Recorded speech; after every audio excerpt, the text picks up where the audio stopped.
this month, I wanted to show you 8 tips that I've learned over the years of cooking for my family and friends. Today we're going to be making bibimbap. Tip number 1, if anything in your fridge is able to use at that moment or you need to get it used up, think of a recipe that you just throw anything in. For example, we have omelets. You can throw anything in an egg omelet and eat it like that. You also have stir fries. Today I wanted to make a bibimbap with all the vegetables that I have. This brings us to tip number 2. You want to make sure that everything that takes longer to cook is cooked first. For example, if you have rice, might as well cook it right now, as before you start chopping anything. And if you have, let's say, spaghetti, for example, you want to start boiling the water and then put the noodles in, as it takes a little bit longer. So anything that you think that will be the main part of, like, let's say your carbohydrates, like a baked potato, you heat the oven first, or put on the boiling pot of water, or you start with your rice.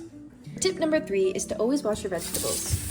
Usually for cucumbers, I just like to make sure that the skin is feeling clean and squeaky. It's not like a slimy texture. As for these, you want to make sure that you're cleaning them as well. If you hear this noise, that's how you know it's clean. It's not going to be a slimy texture. If it has this falling at the bottom, just take it off and clean it as well. For mushrooms, the cleaning process can be heard in different ways. Like if you put them in here and just wash it quickly with just some water, it doesn't do any different than just like doing a clean towel. I'm going to shake off the excess water and place them on a paper towel to dry.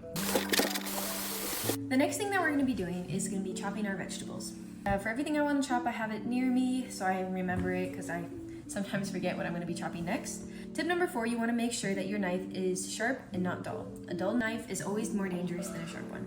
Take this lime, for example. If we were to cut it up, I like to roll mine so then it's a lot more easier to squeeze. If you cut it and it takes too much power to cut it, or like it doesn't cut all the way and it pushes it, it's not the best. Cooking thing one time and she was cutting her cucumber like this. For preparing green onions, I usually cut off the top, make it even, and then the bottom. I do it just a little bit above the white, but you can also do it at the white and then also use this as the stir fry part.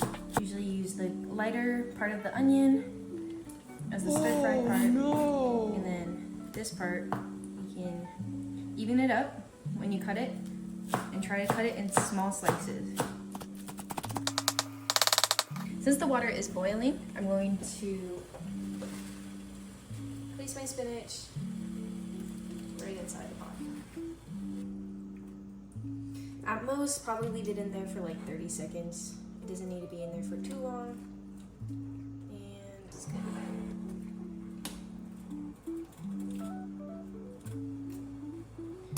So I'm gonna turn it off. Make sure you turn off your pot of water. And then make sure just do it again. Drizzle it with cold water. Once you can touch it without it feeling too hot, just grab it and squeeze all the water out. When I'm squeezing it and I don't feel as much water coming out anymore, I'm going to put it into a bowl, look like this. I'm going to tear it apart a little bit and just let it sit for a bit. The next thing I'm going to do is just preparing the rest of this so that it can sit in the flavors for a little bit longer before I prep everything else. The things I'm going to be using is just a little bit of lime on the cucumber, rice vinegar. I'm going to use this on the cucumbers a little bit, and spinach as well a little. Sesame oil is a really big one that I use all the time. This bottle is pretty much almost done. So I'm going to use a little bit on the cucumbers as well. And for the spinach, the last ingredient that I will be using is just a sprinkle of salt. Add some to the spinach. For tip number 5, I would say the best thing is to keep your seasonings around you, or at least close to you whenever you're cooking or prepping. This makes it easier, let's say if I have my avocado or my salt, to automatically grab, or to keep this cupboard open in order for me to automatically grab all of these as well. The next thing I will be prepping is our mushrooms and carrots. I'm going to turn this on. I'm going to wait until the pan heats up a little bit before adding my oil. Okay, since this is all heated up, I'm going to spray my avocado oil, which I do use because it is a high heat oil. And I'm going to put my already cut carrots in there. I'm going to stir fry this just for a bit so they can get a little bit more soft, so it's easier to eat in our bowl. Add just a tiny bit of salt. In this case, I would use this one and just sprinkle it a little bit.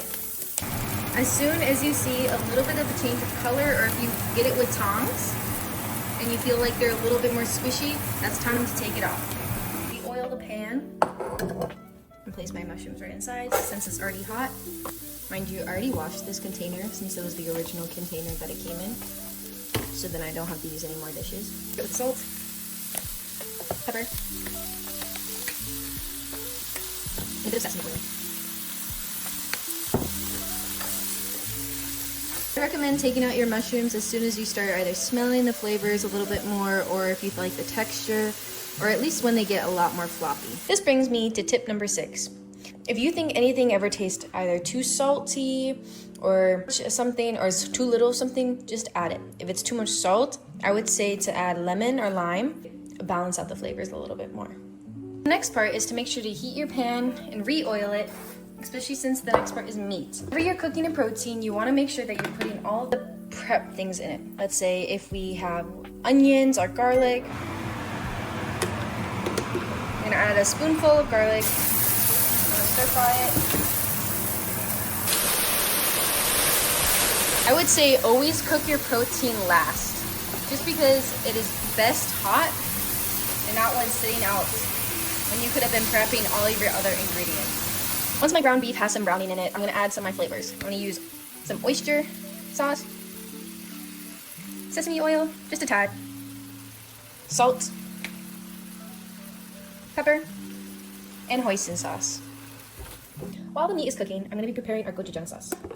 For this, I use about half a spoon of garlic, chopped garlic, about 1 really big spoon of gochujang, or if anything, you could always add more. Okay, next thing I'm going to add is about 1 tablespoon of soy sauce, 1 tablespoon of sesame oil, of rice vinegar, that should be good, or a little bit of a handful of sugar. And if you want to add sesame seeds, you can, but I don't have any with me, so I'm not going to add any. And then you slowly mix it, just be careful not to splatter everywhere. If you like your sauce to be a little bit thicker, this should be fine, but I like mine a little bit more saucy. So I'm going to add a little bit more of sesame oil and rice vinegar. I know mine will be done when I see no more pink, so I turned off the heat. To start off this dish, I'm going to get a bowl of rice and choose any of the fixings that I want to put on top. There is so much more that you can add. You can either do bean sprouts, avocados. If you want to add an egg, that's another great side of protein. This goes for tip number 8.